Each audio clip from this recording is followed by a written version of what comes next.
Yo, what's up guys, welcome back to the channel, and today I'm going to show you how to redeem reward points on Credit One. It's going to be a quick video. Let's get straight into it. So first thing you got to do is to sign into your Credit One account.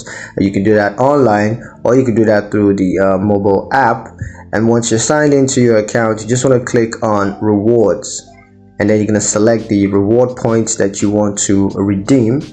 Next, you're going to choose the redemption options. It could be cashback or it could be gift cards, and then just review and confirm the redemption details.